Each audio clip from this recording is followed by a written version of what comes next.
When you hear the name Uhtred of Bebbanburg, the handsome face of actor Alexander Draymond probably comes to mind. The Netflix series The Last Kingdom portrays him as a dashing and heroic ladies' man with a background of hardship and triumph and a future destined for glory. Battle after battle, he's just so good with... Anyway, this guy is just good at winning. And it might surprise you to know that the real Uhtred was actually somewhat of a glorious man himself. Let's go back to the year 971 AD and take a look at who Uhtred of Bebbanburg really was. You're watching History and Beyond. Remember to like, subscribe, and eat lots of pie. But not too much.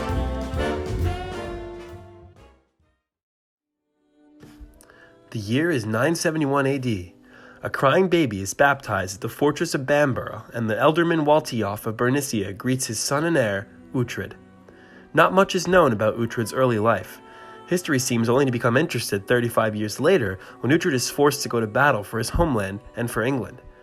With the south of England weakened due to constant Viking raids from the north, King Malcolm II of the Scots sensed a perfect opportunity to attack his southern neighbors.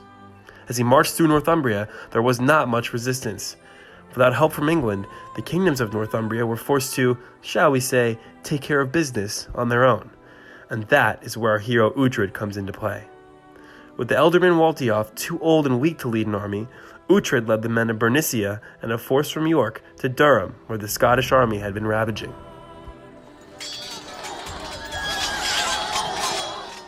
Uhtred had done it. With a crushing victory against the Scots, he had proven himself.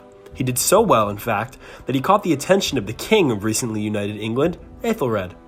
Uhtred was made the new ealdorman of Bernicia and would work closely with the king in the years to come as a trusted warrior. So, as you can see, Uhtred never did become a Dane, and his father lived on through his adulthood.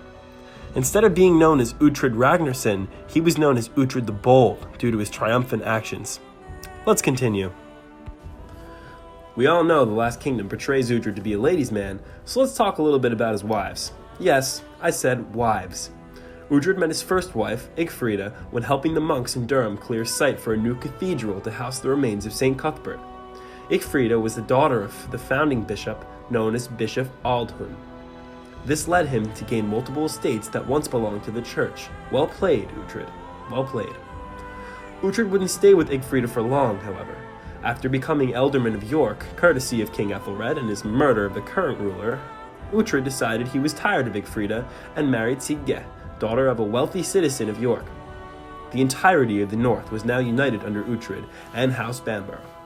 Some years later, in 1013, King Ethelred had to go into exile after King Sweyn Folkbeard of Denmark invaded England, but it turns out Sweyn would only rule for 5 weeks due to the fact that he died. The cause of death is unknown, but some people speculate he ate too much pie, and by some people, I mean me.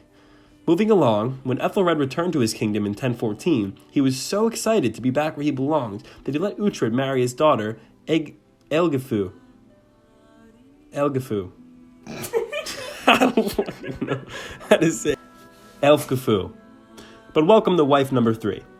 Uhtred became even closer with the royal family as he campaigned in Cheshire in the interest of Wessex with Ethelred's son, Edmund Ironside. This is about where his luck ran out. While he was campaigning, the Danes, led by Canute, as you may remember as this dude, who also happens to be the son of Sweyn, invaded England once again. King Ethelred died under siege in London, and Uhtred eventually bent the knee to his new Danish ruler. Canute accepted Uhtred's loyalty and invited him to come meet him personally. Uhtred accepted and left with 40 of his men to go meet Canute. On the way there, Uhtred and his men were ambushed and slaughtered by Thurbrand the Hold and his men. It is even said that Uhtred's own servant aided in the ambush. In Bernicia, Uhtred was succeeded by his brother, Eadwulf. As for York, the Norwegian lord Eric of Flathere was put in charge, ensuring Danish rule throughout the land. As you can probably imagine, Uhtred's family was not happy when they found out about his murder. A powerful blood feud between those involved lasted for decades after Uhtred's death. One of Uhtred's sons, Ealdred, actually avenged his father and killed Thurbrand.